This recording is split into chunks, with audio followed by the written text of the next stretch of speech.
hitam-hitam bergerak? Om kameramen, gimana sih? Kok tumben gambarnya ngeblur gitu?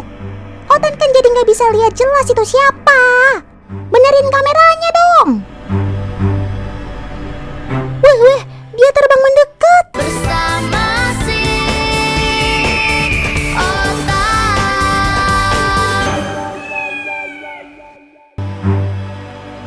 Walah, ternyata kamu toh Sob. Kenalin teman, ini dia si burung madu alias kolibri. Si hitam manis bermahkota hijau ini biasa dikenal dengan nama kolibri ninja.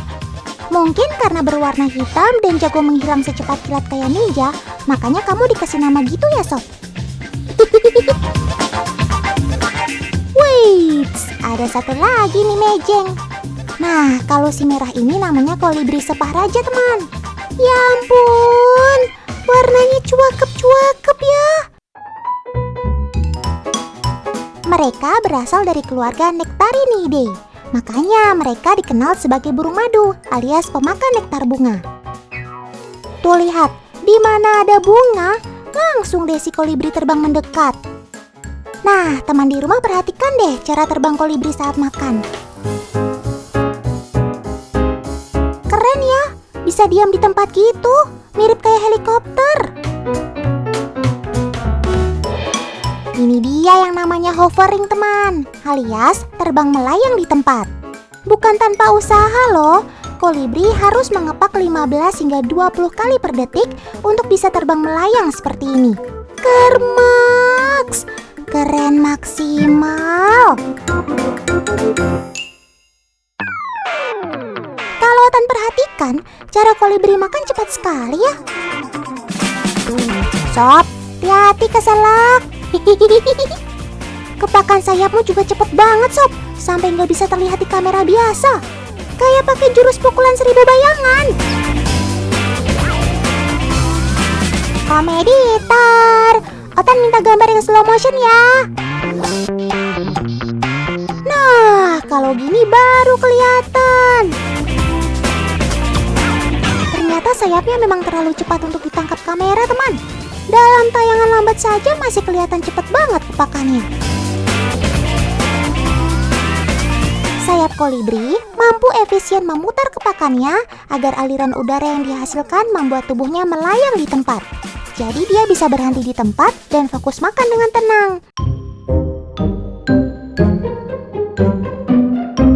Sementara paruh si kolibri didesain menyerupai suntikan agar bisa menjangkau makanannya. Tapi kolibri makan bukan dengan cara menyedot loh teman, melainkan dengan cara menjilat. Lidahnya akan menjulur keluar untuk mendapatkan nektar yang ada di dalam pipet. Cuma kok Otan perhatikan, baru makan sebentar udah kabur aja Sob. Terbang hovering seperti tadi sangat melelahkan. Makanya setelah cukup kenyang, dia akan terbang mencari pijakan untuk beristirahat.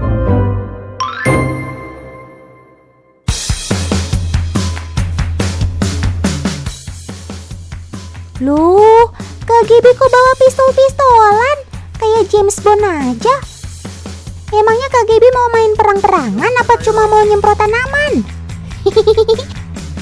Kali ini kita akan tes seberapa cepat sobat Otan si kolibri menghindari serangan. Oke deh, GPL, nggak pakai lontong. Lama, kita langsung buktikan. Nah, si kolibrinya lagi asik makan tuh. Coba Kak Gibi, kita semprot dengan pistol air. Wush! Wih, secepat kilat si kolibri langsung menghindari percikan air. Maklum saja teman, air kan bisa membasahi bulu-bulunya, yang berakibat tubuh kolibri jadi lebih berat dan sayapnya jadi tidak bekerja maksimal. Ini tentu menyulitkannya untuk terbang. Sobat Otan ini memilih meninggalkan makanannya daripada kebasahan. Respon kilat kolibri saat ancaman menghadangnya memang TOP banget. Apa?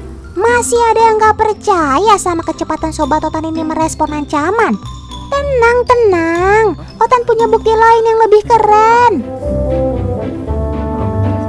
Ada hiu, ada bekicot. Yuk kita cekidot. Nah tuh, si kolibrinya lagi anteng makan. Kita tiup kabutnya ya.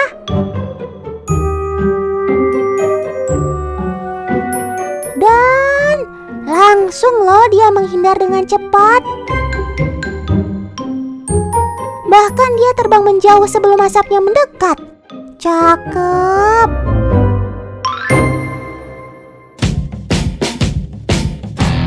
Tidak hanya kecepatan menghindarnya yang bikin Otan kagum, tapi cara terbangnya itu loh. Teman di rumah perhatikan deh, si kolibri ternyata bisa terbang mundur.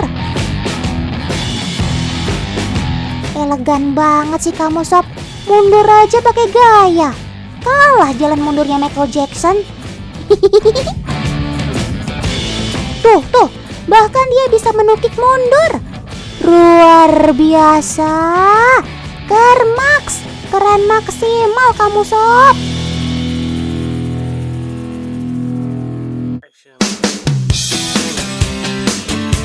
Teman, rahasia sayap kolibri bisa kuat mengepak untuk hovering ternyata karena berat badannya si kolibri yang super ringan.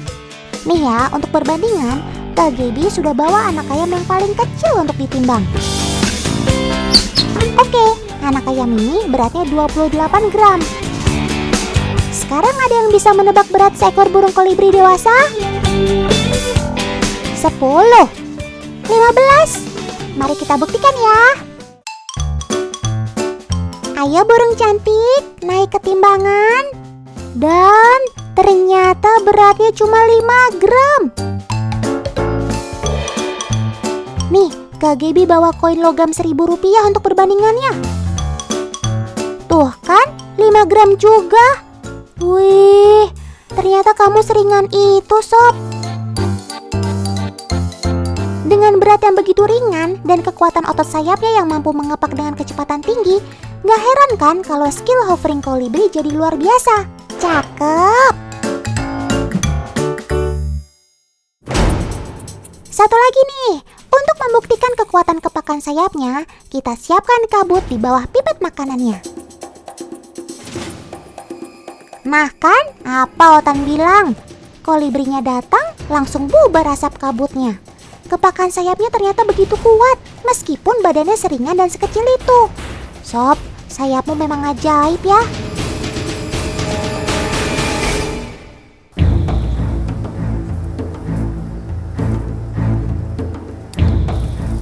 Loh, kamu ngapain datang ke sarang semut rangrang? Cari masalah atau gimana sih? Tuh kan, pasukan semutnya langsung keluar. Tanggung sendiri akibatnya, Otan gak ikut-ikut. Apa? Ternyata semutnya dimakan. Kirain cuma doyan yang manis-manis. Hati-hati kepedesan kamu Sob.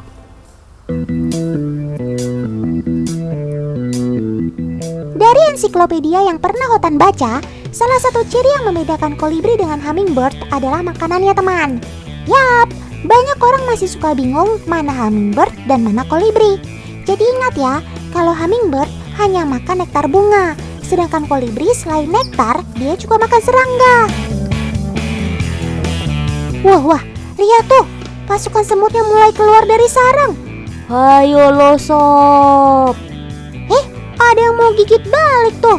Tapi bukan kolibri namanya kalau takut melawan semut rangrang. Belum juga sempet digigit, langsung dilempar sampai mental itu semut pakai paruhnya. Dasar predator ulung kamu ya Sob. Habis pasukan semutnya balik menyerang, kamu langsung terbang secepat kilat.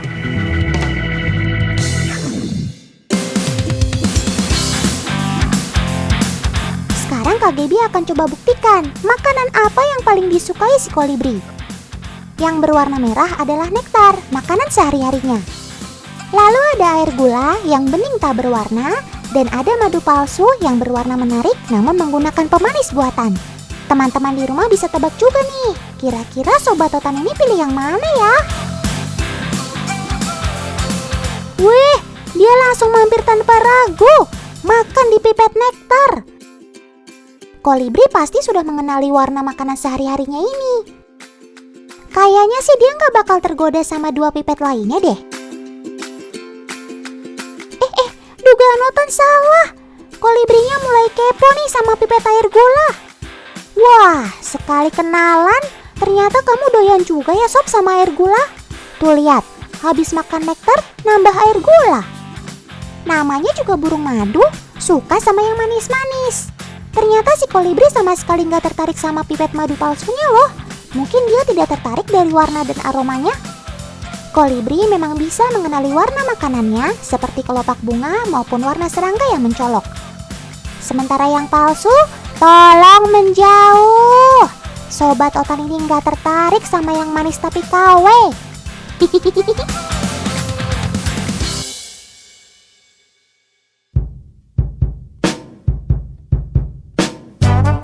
Cerminnya nggak ada yang lebih besar kak. Kak Gaby bawa cermin besar ini bukan buat dandan kok, tapi untuk lihat reaksi si kolibri saat lihat bayangannya di cermin. Biasanya nih, hewan akan mengira bayangannya di cermin sebagai lawan teman. Nah, kalau kolibri bagaimana ya? Apalagi kalau dia lagi makan nektar. Bakal merasa terganggu kah? Mari kita buktikan. Ya, ternyata si kolibri dengan anggunnya masuk mendekati nektar dan makan dengan tenang. Bayangan dirinya di cermin gak bikin ia terusik. Cakep.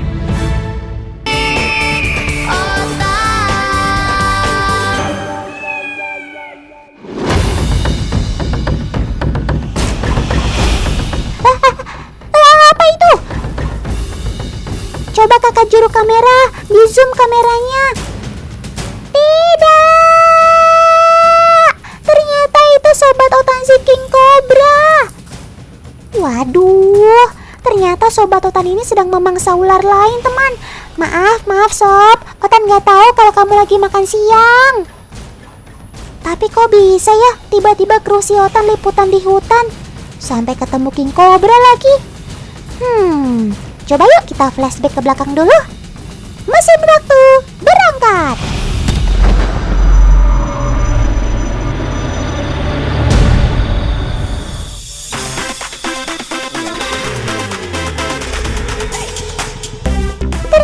Ternyata tema si Otan kali ini adalah pengamatan hewan secara langsung di hutan teman.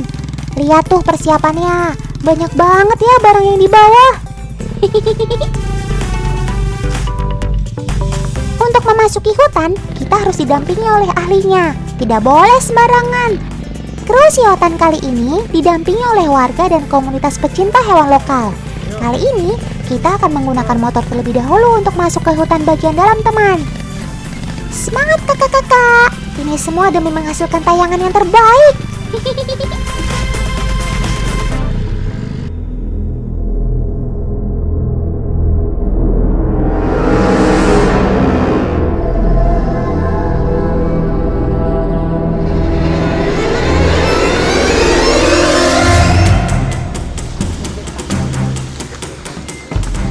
Setelah akses untuk kendaraan sudah tertutup, barulah kita harus berjalan kaki untuk sampai ke tujuan.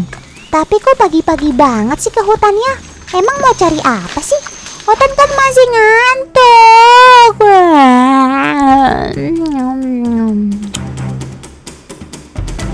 Oh iya, Otan baru ingat. Rata-rata hewan diurnal sedang aktif-aktifnya saat pagi hari teman.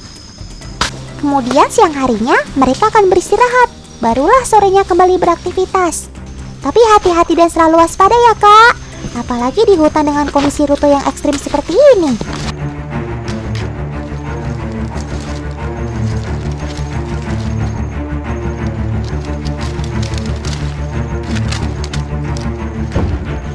Sebentar deh. Kok bisa ada jaring ya di tengah hutan begini? Halo, siapa nih pelakunya?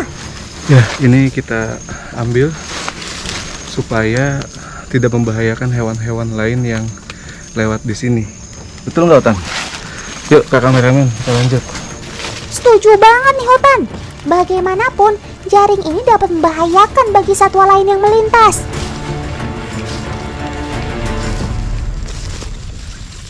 Biasanya itu jaringan itu. Pos pemantauan sini ya, Pak. Teman, sepertinya kita sudah sampai ini di pos pemantauan. Langsung gas! Kita siapkan kamera dan peralatan lainnya, Kak. Teman, target pantauan kita hari ini adalah lutung dan teman-temannya. Di tempat ini mereka sering terlihat berkumpul untuk mencari makan. Selain buah, mereka juga suka mencari daun muda untuk dikonsumsi. Tapi, sambil tunggu lutung dan teman-temannya, kita tanya-tanya dulu yuk sama kakak kameramen. Kak kameramen, Otan mau tanya dong, kalau liputan ke hutan gini apa saja sih yang harus dibawa? Oke, Otan, boleh. Yuk, kita lihat yuk. Oke. Ini pertama sih tadi tas kamera. Kakak nggak tahu hutannya seperti apa dan di sana ada sinyal atau enggak. Kakak dari kantor bawa handphone satelit. Posisinya bentuknya seperti ini.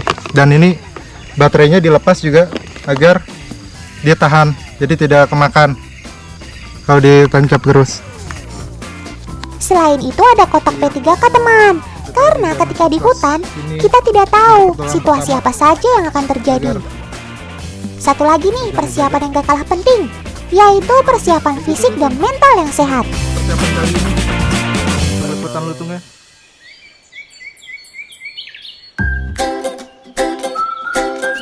BTW, si Sobat Otan kok gak nongol-nongol ya? Apa jangan-jangan dia malu mau diliput?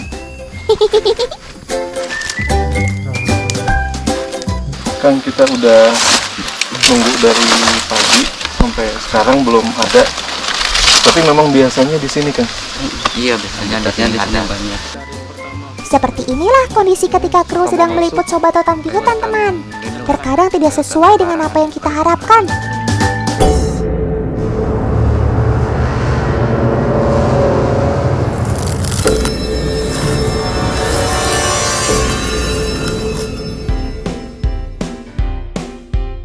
Sekarang kita coba cari hewan lain yuk yang berada di hutan ini. Siapa tahu kita beruntung bisa menemukan hewan lain yang menarik. Loh, sepertinya ada yang melihat sesuatu nih. Shh. Saat bertemu hewan di hutan, kita harus berhati-hati dalam melangkah dan tidak mengeluarkan suara teman. Mereka bisa saja terganggu dengan kehadiran kita di dekatnya. Oh, ternyata ini toh asal muasalnya si king cobra bisa ditemukan. Oke deh sob, lanjutkan kembali makan siang kamu. Otan jalan ke tempat lain dulu ya.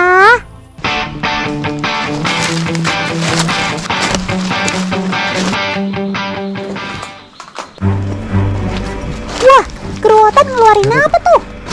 Headlamp karena di dalam gelap. Sekarang Otan dan kru si Otan mau memantau hewan yang berada di dalam gua. Ketika masuk gua seperti ini, yang harus diperhatikan adalah kondisi jalan yang licin dan gelap. Oleh karena itulah harus ekstra hati-hati. Lihat teman, banyak banget kelelawarnya. Serasa banyak Batman di atas kepala Otan.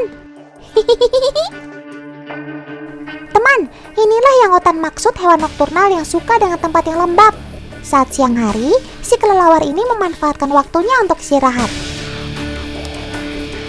Gua merupakan tempat yang sangat cocok bagi kelelawar. Selain lembab, tempat ini juga melindungi mereka dari ancaman predator. Ada yang tahu nggak? Kok bisa ya mereka tidak saling menabrak dalam kegelapan?